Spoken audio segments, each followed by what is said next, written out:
मेरा नाम है अखिलेश। यह एक सच्ची भूथा कहानी है जो 5 अगस्त 1988 मेरे जन्मदिन पर हमारे साथ कोकण में घटी थी।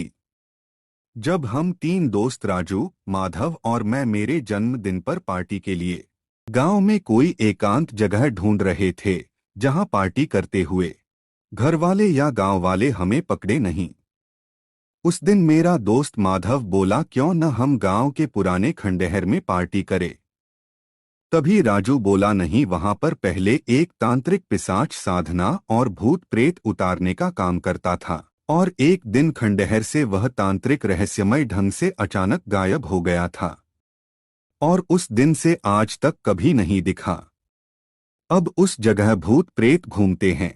मैं बोला, उस घटना को बीते हुए बहुत साल हो गए हैं।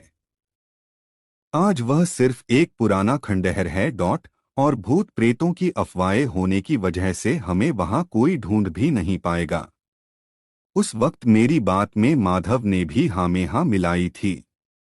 फिर हम दोनों ने राजू को भी वहां आने के लिए मना लिया था। शाम को ठीक 7 बजे एक बड़ी चार्जिंग बैटरी और शराब की बोतलें लेकर सेलिब्रेशन करने उस तांत्रिक भूथा खंडहर पहुंचे। तब मैं और माधव भूत प्रेतों पर यकीन नहीं किया करते थे।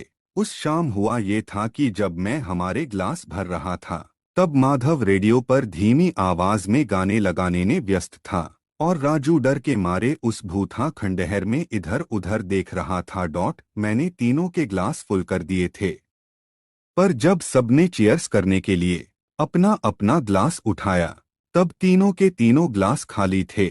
मैं चौंक गया। वह दोनों मेरी तरफ शक की नजर से देखने लगे और कहा कि हमारे हिस्से की भी तू ही पी गया।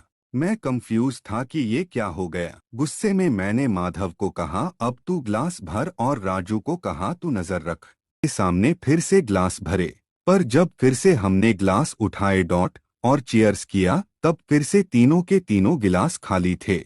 यकीन करो, सबकी फटके हाथ में आ चुकी थी। माधव और मुझे पसीना छूट गया। राजू का तो रोना निकल गया। फिर हमें भी यकीन हुआ कि राजू की बात सच थी। खंडहर पर सच में कोई भूत प्रेत का साया है। फिर हमने सारा सामान उठाया और खंडहर से बाहर निकलने के लिए सरपट दौड़ लगाई, पर लगभग 20 मिनट तक हमें बाहर का रास्ता नहीं मिल रहा था। कुछ भी करके हम उस भयानक जगह से निकल नहीं पा रहे थे, मानो किसी भूल भुलैया या कहो छलावे में फंस कर रह गए थे। हम बार बार चक्कर काट कर एक ही जगह पहुंच रहे थे। तब भागते भागते माधव को किसी ने धक्का देकर जमीन पर गिर दिया। उसे धक्का खाके जमीन पर गिरते हमने देखा भी उसी वक्त उसके हाथ से एक बोतल जमीन पर गिरकर फूट गई और शराब जमीन पर फैल गई थी। तभी कुछ ही सेकंड्स में सारी शराब भापम बनकर उड़ भी गई, जैसे कि किसी अदृश्य काली शक्ति ने पी ली हो। फिर राजू बोला, हमारे पास जितनी भी बोतलें और चकना है सब यही छोड़ दो। हमने वैसा ही किया। फिर जाकर हम उन प्यासी आत्माओं के खंडहर से बाहर निकल पाए। उस दिन पहली बार मुझे और माधव को अमानवीय उन शक्तियों पर यकीन होने लगा। तब से हम किसी भी पुरानी भूत प्रेतों वाली जगह से दूर रहते हैं।